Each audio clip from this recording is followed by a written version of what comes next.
नमस्कार, आप देख रहे हैं संजीव चौहान के साथ अमर मंथन खबर और ब्रेकिंग अब तक। इस समय चुनावी दौर माहौल चल रहा है। हर गांव में लगभग 2 से 3-4 कैंडिडेट खड़े हैं।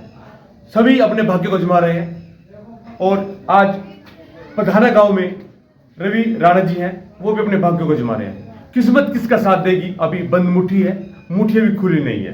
कहते हैं बंद मुट्ठी लाख की और खुली मुट्ठी खाक की।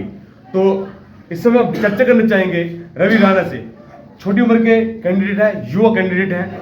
आइए बातचीत करना चाहेंगे कि इनको क्यों सरपंच पद के लिए मैदान में उतरना पड़ा। जी, चर्चा करते हैं हम रवि राणा से। उनका क्या राजनीतिक बैकग्राउंड है, क्यों उनको राजनीति में आना पड़ा और सरपंच पद के उम्मीदवार रूम में खड़ा होना पड़ा। जी, बातचीत करना चाहेंगे। राणा जी नमस्कार। नमस्कार। पत्रकार बंधुओं को यहाँ पहुँचने पर हार्दिक अभिनंदन। जी, धन्यवाद। शुक्रिया। राणा जी, जानना चाहेंगे, आप छोटी उम्र के युवा व्यक्ति हैं, कैंडिडेट हैं, तो कहीं ना कहीं आपके अंदर एक दर्द विकास को लेकर, समस्याओं को लेकर, गांव के अंदर जो समस्या चल रही है उनको लेकर उभरा होगा। तो आपने मन बनाया कि आप राजनीति में आए, सरपंच पद के लिए उम्मीदवार बने। तो एक बार जानना चाहेंगे, एक आपका राजनीतिक बैकग्राउंड है क्या? मैं एक साधारण से परिवार से बिलोंग करता हूँ और मेरे फादर, मेरी फैमिली किसान परिवार है। जी, मैं किसान परिवार से बिलोंग करता हूँ और कहीं ना कहीं मेरे को महसूस हुआ है, क्योंकि गांव में सब कुछ है मगर एक एजुकेशन, स्पोर्ट्स सिस्टम और सीवरेज यानी कि पानी की निकासी का सिस्टम बिल्कुल नील है, ज़ीरो है, बिल्कुल ज़ीरो लेवल पे है। तो मुझे महसूस होता है कई बार हमारे गांव के लड़के और लड़कियां, खासकर शेड्यूल कास्ट की बच्चे यहाँ से बस स्टैंड के लिए जाते हैं, जिसमें 1 से 2 घंटा उनका ख़राब होता है। स्पेशली लाइब्रेरी और कोचिंग के लिए जाते हैं वो। तो मैं सोचता हूँ क्यों ना कोई परमात्मा की दया से और गांव वालों की इच्छा से, उनके आशीर्वाद से मेरे को अपॉर्चुनिटी मिले तो मैं ये सारी फैसिलिटी यहीं प्रोवाइड कर पाऊँ, गाँव वालों के सहयोग से एज पर गवर्नमेंट पॉलिसी उसके अनुसार मैं करवा पाऊँ। जैसे गांव में स्कूल है, बिल्डिंग है, मगर इंस्पेक्शन करने के लिए कोई नहीं है, क्योंकि सरपंच आज तक जो भी बने हैं वो अपने फ़ायदे के लिए बने हैं और इतने एजुकेटेड नहीं थे कि वो एजुकेशन के बारे में सोच सकें। हालांकि हमारे गांव में बहुत अच्छे लेवल पे, अच्छी जॉब्स पे पर्सन्स हैं, मगर कहीं ना कहीं गांव की जो एजुकेशन व्यवस्था है उसको वो सुधार नहीं पाए हैं। तो हॉनेबल रिक्वेस्ट, मैं आप गांव वालों से यही रिक्वेस्ट करूंगा, प्लीज़ मेरा इस कार्य में आहुति डालें, मैं इस कार्य को आगे और बढ़ा सकूं और ये स्कूल है इसको संस्कृत मॉडल स्कूल जो गवर्नमेंट की, हमारी हरियाणा गवर्नमेंट की पॉलिसी चली हुई है, मैं उसमें अपग्रेड करा सकूं। इवन +1 +2 को मेडिकल और नॉन मेडिकल की व्यवस्था मैं यहाँ पे करवा पाऊँ आप सभी के सहयोग से। अभी नहीं है। हाँ, अभी यहाँ पे नॉन मेडिकल नहीं है, कमर्स है, मगर आप क्योंकि मॉडर्न एरा है, टेक्नोलॉजी का ज़माना है, आप सभी भी मतलब इससे विख्यात होंगे। टेक्नोलॉजी का ज़माना है, हर कोई बच्चा, हर कोई पेरेंट्स यही चाहता कि मेरा बच्चा मेडिकल या नॉन मेडिकल ले, क्योंकि मेडिकल और नॉन मेडिकल्स के लिए प्लेसमेंट बहुत अधिक है एज पर आर्ट्स और कॉमर्स। और जैसे आप आजकल आपको पता है यूपीएससी का जो भी रिजल्ट रहा है, टॉप IITian रहे हैं सबसे ज़्यादा। उसका रीज़न यही है क्योंकि IITian एक एक्स्ट्रा ऑर्डिनरी स्टूडेंट होते हैं, स्टार्टिंग से ही उन्हें एक अलग से एक स्टडी करने का और एक एक्स्ट्रा वर्ड्स का ज्ञान होता है। तो फर्स्टली अगर गांव में हम मेडिकल, नॉन मेडिकल और वहाँ पे एक टीम बना के, गाँव में एक अच्छी टीम बना के 30 से 40 पर्सन्स की पर पर्सन डेली वहाँ इंस्पेक्शंस करे, स्कूल में जाके कौन टीचर आया है, कौन लेक्चर अटेंड कर रहा है, कौन नहीं करता, एक लिस्ट बनाए बेकायदा। और वहाँ पे हम स्कूल के साथ साथ एक अच्छी लाइब्रेरी, ज़बरदस्त लाइब्रेरी 24 आवर्स, जो 24 आवर्स और 7 डेज ओपन रहे विद हॉटस्पॉट्स, AC के लिए, और वहाँ पे गर्ल्स के लिए अलग से रहेगा और बॉयज़ के लिए अलग से, विद डिसिप्लिन। मैं फर्स्टली बोलूँगा विद डिसिप्लिन लाइब्रेरी बनाएंगे, विद डिसिप्लिन। और वहाँ से फिर एक नींव चलेगी, गांव में एक मिसाल खड़ी होगी। हर वैकेंसी में आप यकीन मानिए 5 से 10 लड़के वहीं से सिलेक्ट होंगे, गांव वालों के आशीर्वाद से और गवर्नमेंट की पॉलिसी से हमें अपनी तरफ से कुछ भी नहीं करना है। गवर्नमेंट से लेके आने की एक जज्बा होना चाहिए। गवर्नमेंट दे रही है गवर्नमेंट। और मैं आपको बताना चाहूँगा, हमारे जो लोग एमएलए हैं, विधायक हैं, उनका आशीर्वाद हमारे पास। हम कई दफ़ा जा चुके हैं कई जगह, तो यही है कि एक कहीं भी अपॉर्चुनिटी आए और विधायक जी हमारे साथ सुदृढ़ खड़े हैं। जी, तो सबसे पहले आप लोगों ने देखा होगा कि रवि राणा जी जिन शब्दों का इस्तेमाल कर रहे हैं वो शब्द तारीफ के काबिल है। शब्दों से पता लगता है कि व्यक्ति में कितना ताकत है, काम करने का कितना जज्बा है।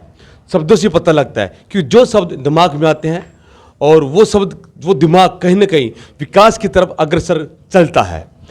रवि राणा ने बातचीत की है मॉडल स्कूल बनाने के लिए। जी हाँ, जहाँ भी मॉडल स्कूल है, संस्कृत स्कूल है, वहाँ पर बच्चे हमारे अच्छी शिक्षा गेन करते हैं। इसके साथ साथ रवि राणा ने यही कहा कि अगर गांव के लोगों का आशीर्वाद रहा तो वो गांव में कॉमर्स, अभी तो कॉमर्स का स्कूल है तो उसको आर्ट और नॉन मेडिकल, मेडिकल, कॉमर्स, तमाम 4 जो हमारे शिक्षा के जो स्तंभ होते हैं, तमाम स्तंभों को एकजुट करके शिक्षा की तरफ ध्यान देंगे। इसका साथ साथ उन्होंने ये भी कहा कि गांव वाला का आशीर्वाद इनको मिला तो वो एक ऐसी कमेटी बनाएंगे कि वो सिर्फ शिक्षा की तरफ ध्यान देगी, क्योंकि जिस शहर का, जिस देश का, जिस गांव का व्यक्ति शिक्षित होगा तो वो गांव, वो देश हमेशा आगे तरक्की करता है। आगे बातचीत करना चाहेंगे और क्या समस्या हो है जो आप इनका मुद्दे लेकर चले हैं। गांव में स्टेडियम के साथ हम कोच की व्यवस्था करेंगे, क्योंकि खाली स्टेडियम से कुछ नहीं होने वाला है।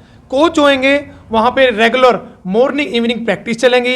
हमारे गांव में एक से एक टैलेंट, अभी मैं रिसेंटली लास्ट मंथ बच्चों का गेम देख रहा था कबड्डी का। मानिए सर, इतनी जबरदस्त गेमिंग थी उन बच्चों की। अगर उस टीम में से, उन दोनों टीम में से सेलेक्ट किया ना, 7 to 6 पर्सन सेलेक्टेड प्लेयर्स थे और वो हमारे गांव का कहीं ना कहीं नाम रोशन करने वाले थे। तो उन लोगों को वो फैसिलिटी नहीं मिल रही है। मेरा मन दुखता है कई बार मेरा मन दुखता है कि इन बच्चों को क्यों ना कुछ अपग्रेड किया जाए, इनका साथ दिया जाए। और मेरी फर्स्टली यही थिंक रहेगी, मैं वीकली गेम कराऊंगा, वीकली, चाहे वो एथलीट्स का हो, वॉलीबॉल का हो, क्रिकेट का हो, और मैं उनको या एज ए गवर्नमेंट पॉलिसी या पंचायत की तरफ से या खुद अपनी सेल्फ एंट्रेंस से मैं उनको कुछ ना कुछ प्राइज दूंगा। इवन वो कुछ भी हो सकता है, किट हो, शूज हो, वॉच हो, एज पर रिकॉर्ड उनका मान सम्मान बढ़ाऊंगा मैं। जी एक और अंदर की मन की इनकी ताकत बाहर निकल कर आई है। जिस व्यक्ति में जो टैलेंट होता है, सिंगिंग का हो, डांसिंग का हो, जो शिक्षा का हो या खेल का हो, तो वो कहीं ना कहीं निकल के आता है। और उस क्षेत्र के जो लोग होते हैं, अब जैसे रवि जी स्पोर्ट्स से हैं और ये स्पोर्ट्स क्षेत्र के खिलाड़ी हैं, तो इनका दर्द है कि हमारे गांव में स्टेडियम नहीं है। कुछ खिलाड़ियों की बात की, खेल की बात की, कबड्डी की बात की है। कबड्डी बहुत अच्छा हमारा है, इंडियन गेम्स है। और वहाँ इन्होंने देखा कि अगर हमारे गांव में स्टेडियम हो जहाँ हमारे बच्चे अच्छा कबड्डी खेल सके, क्रिकेट खेल सके, वॉलीबॉल खेल सके, तो आज का जो दौर चल रहा है वो गेम्स का दौर चल रहा है। और इस गांव में अगर इन गांव के लोगों को आशीर्वाद मिलते, इनको गांव वालों को आशीर्वाद मिलता है, तो ये स्टेडियम की व्यवस्था करेंगे और उसी स्टेडियम से एक अच्छे खिलाड़ी निकल कर बाहर आएंगे जो इस गांव के लिए, इस देश के लिए गोल्ड मेडल लेकर आएंगे।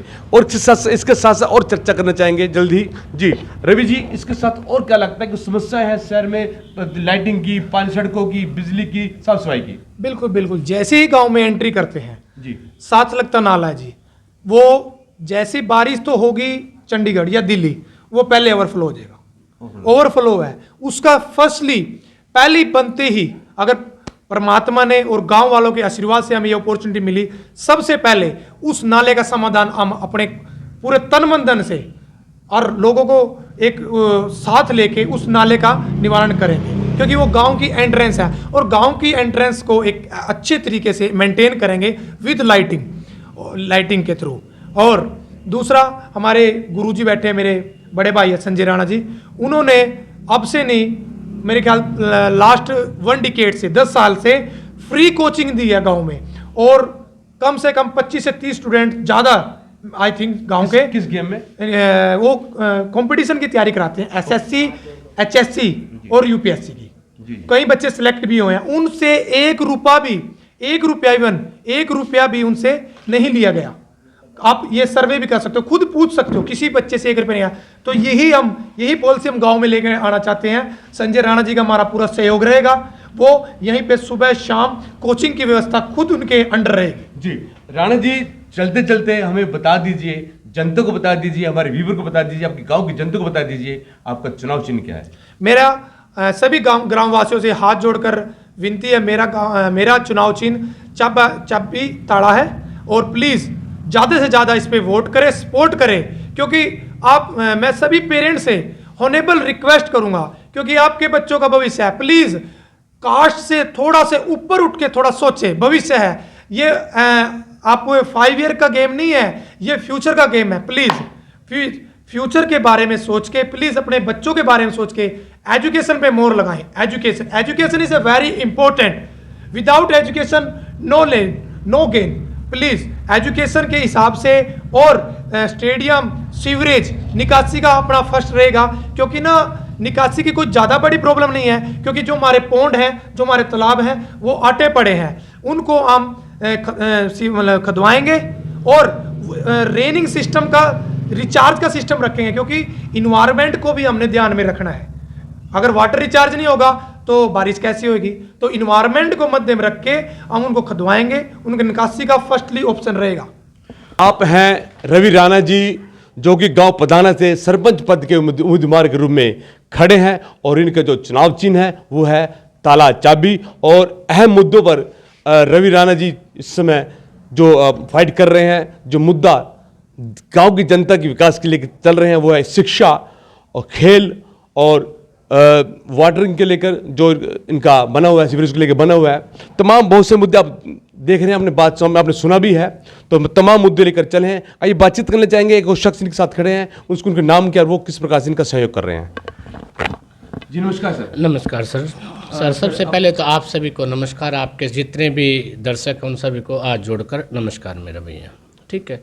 दूसरी बात, रवि मेरा छोटा भाई है, और मैं इसके साथ इसलिए खड़ा हूँ कि जितने भी आज मैं पिछले 1 हफ्ते से बहुत सारे इंटरव्यू देख रहा हूँ, हर सरपंच का दावेदार एक ही बात कहता है कि मैं विकास करूँगा। खाली नाम शब्द विकास लेने से विकास नहीं होता भाई जी। दूसरी बात, जैसे इसने बोला कि किसी भी समाज का जो एजुकेशन सिस्टम है, कोई भी समाज है, उस समाज का जो एजुकेशन सिस्टम बढ़ गया तो नाली सड़कें तो बहुत सारी ऑटोमेटिक बन जाती है। जिस घर में एक बच्चा भी अच्छी गवर्नमेंट जॉब लग जाए तो उसकी आने वाली 3 पीढ़ियाँ सुधर जाती हैं भाई जी। तो मेरा सबसे पहले तो यही है कि मैं इसके साथ जो लगा हूँ, एक तो इसका एजुकेशन का मुद्दा सबसे बड़ी है। दूसरा, एक सच्चा आदमी है, कभी ये झूठ नहीं बोलता, कि ये लारे नहीं लगाता किसी को, कि जो लारेबाज होते हैं कि आज कह दिया कुछ है कल कुछ है। दूसरा मैं ये भी कहूँगा आप लोगों को कि हम जितने भी समाज में और भी सरपंच खड़े हैं, हम में से कुछ व्यक्ति जातिवाद का गोल गोल रहे हैं इस समाज में।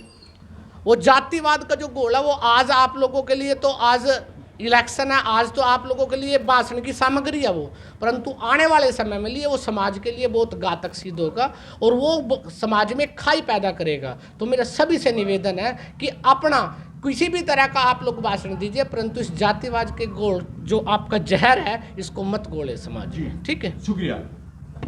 तो हम चर्चा कर रहे थे रवि राणा के साथ और उनके सहयोगी साथी के साथ, जो उनके कंधे कंधे हम लाकर चल रहे हैं। अमरमंथन खबर और ब्रेकिंग अब तक को देखें, समझे और कमेंट करें।